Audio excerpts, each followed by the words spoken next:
اہل وطن کو جشن آزادی مبارک ہو. آزادی جو ہے وہ پاکستان میں ہے، at least legally as a international nation state system we are a free country.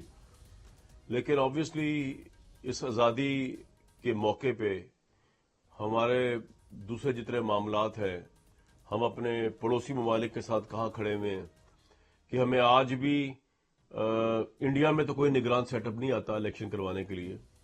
Pakistan میں آج بھی ہمیں ایک دوسرے پہ اعتماد نہیں ہے کہ ہم ایک الیکشن کروا سکیں فری اینڈ فیئر. یعنی بددیانتی اور ڈس آنیسٹی جو ہے وہ بنیادوں میں ہمارے نظر آتی ہے، اس لیے ہم ایک دوسرے پہ اعتماد نہیں کرتے. یہ جو ہم تجزیہ کریں گے ضرور اب کی دفعہ ہماری آزادی کا بھی. ہماری پارلیمنٹ یہ 15ویں پارلیمنٹ تھی جس پہ 30 بلین کا خرچہ ہوا، یعنی کہ ہر سیشن پڑ گیا قوم کو 2.5 ارب روپے کا. اور اس کے اندر جو ہے وہ 70 کے قریب آرڈیننس پاس ہوئے، جن 70 کے لگ بھگ جو ہے، جن میں 67 کے قریب آئی تھنک پاکستان تحریک انصاف نے پاس کیے اور 3-4 کے قریب انہوں نے پاس کیے پی ڈی ایم کی گورنمنٹ نے. اس کے اوپر آتے ہیں پرفارمنس کیا رہی، پاکستان کی پرفارمنس کیا ہے، لوگوں کو کیا ریلیف مل رہا ہے. لیکن یہ نگران پرائم منسٹر کا معاملہ بڑا دلچسپ رہا. یہ صرف ایک تعیناتی نہیں ہے جسے آپ نے کسی چھوٹے یا بڑے صوبے یا بہت چھوٹے صوبے کی محرومیوں کو دور کرنا ہے. محرومیوں کو دور کرنا ہے اگر بلوچستان کی تو وہ نگران وزیر اعظم بنا کے تو دور ہوگی نہیں. یہ جو بودا ترین آرگیومنٹ ہے جس کسی نے بھی دیا ہے، آئی تھنک پرائم منسٹر صاحب نے دیا تھا، سابق پرائم منسٹر شہباز شریف صاحب نے، تو اس کی کوئی امپورٹنس نہیں ہے.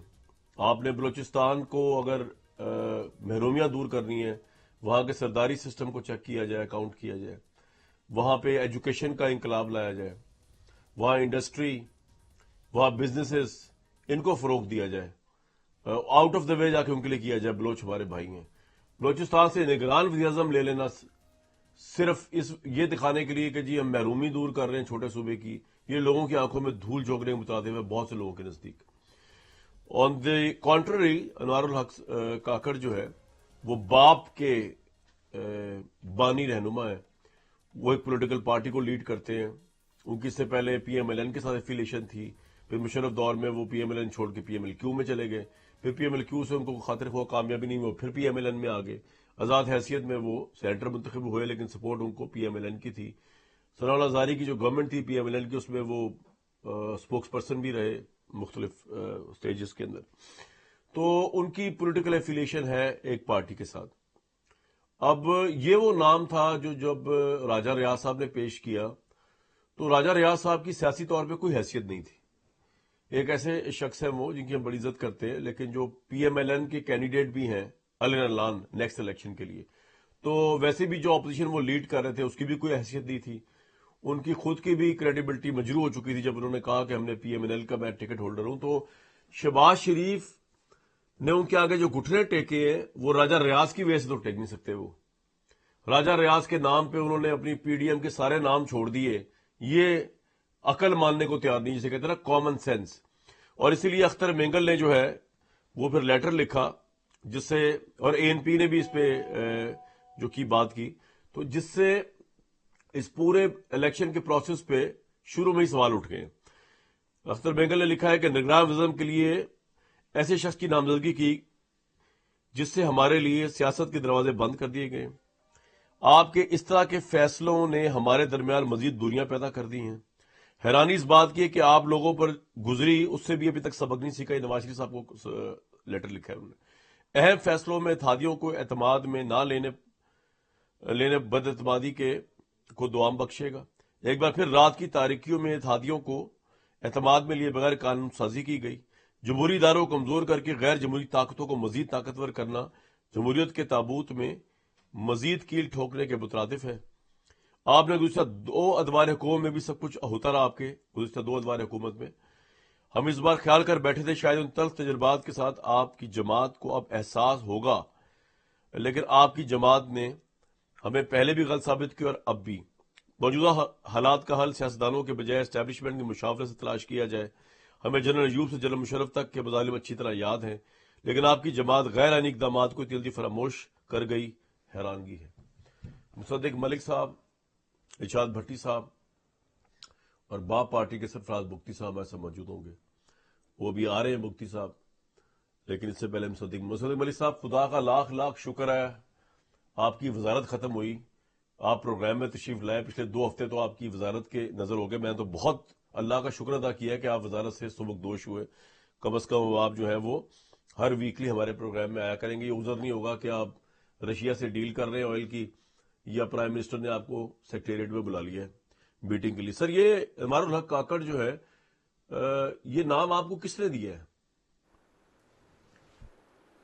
جی، یہ نام راجہ صاحب لے کر آئے ہیں اور وزیر اعظم کو انہوں نے پیش کیا ہے. پہلے تو میں آپ کو یہ کہتا چلوں کہ میرے پاس جب وزارت نہیں تھی تب بھی میں آپ کے پروگرام میں حاضر ہوتا تھا.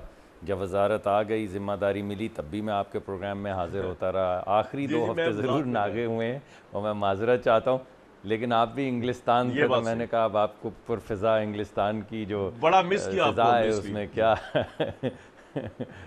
جی مگر مجھے بڑی خوشی، آپ کے پروگرام میں آنے سے مجھے بڑی خوشی ہوتی ہے. دیکھیں، بات یہ ہے کہ یہ جو کاکڑ صاحب ہیں، ان کا نام تو راجہ صاحب نے تجویز کیا، مگر آپ نے دیکھا کہ تمام لوگ، جتنی بھی لوگ ابھی تک سیاسی مبصرین ہیں، ماں سوا کچھ بلوچستان، کیونکہ وہاں پہ بہت زیادہ سٹریس رہتا ہے، وہاں پہ بہت سے دھڑے ہیں.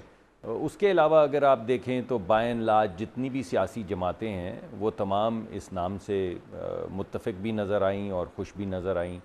یہ بھلے آدمی ہیں، انہوں نے پڑھے لکھے آدمی ہیں، 5-6 زبانوں پہ بھی مہارت رکھتے ہیں، آرٹیکولیشن بھی بہت اچھی ہے، ایک خاص نقطہ نظر، بڑا ڈیولپمنٹل نقطہ نظر، ان کی ذات کے اوپر کوئی سوال نہیں ہے، بڑا ٹیلنٹڈ آدمی ہے، سیلف میڈ آدمی ہے. لیکن یہ کہا جا رہا ہے کہ اسٹیبلشمنٹ کے آدمی ہیں، اور آپ نے، کیونکہ آپ آنکھوں کا تارا ہے، تو آپ نے اسٹیبلشمنٹ کا نام سیاستدانوں کو دیا آگے. سوال یہ ہو رہا ہے. نہیں، میرے خیال میں دیکھیے بات یہ ہے کہ اس وقت پارٹی ہے، اگر کسی بھی، یہ آپ کی بات ٹھیک ہے، مجھے تو شاید مجھے یہ اطلاع ملی ہے کہ غالباً انہوں نے باپ پارٹی سے بھی استعفیٰ دے دیا ہے اور غالباً سینٹ کی رکنیت سے بھی استعفیٰ دے دیا ہے. مگر بہرحال ان کی ایک پولیٹیکل افیلیشن تو ہے. اگر آپ پاکستان کے جو کیئر ٹیکر وزرائے اعظم ہیں انہیں دیکھیں تو ان میں سے میرے خیال میں 7-8 شاید ہیں، ان میں سے 6 یا 5 غالباً سیاسی ہیں اور 2 ہیں غالباً جو غیر سیاسی ہیں. ایک میر ہزار خان کھوسو صاحب تھے اور ایک اور صاحب تھے جو واشنگٹن ڈی سی سے معین قریشی صاحب تشریف لائے تھے. یہ 2 اور شاید پھر ایک اور وہ جسٹس صاحب تھے ہمارے لاسٹ ٹائم.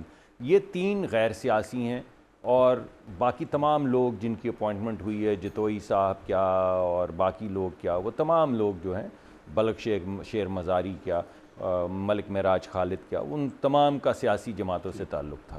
جو یعنی کہ اس بارے میں ہم بریڈ نہ ہو، الیکشن ٹائم پہ ہو جائیں گے، مینج نہیں کیے جائیں گے، انجینئر نہیں ہوں گے، آپ یہ کہہ رہے ہیں.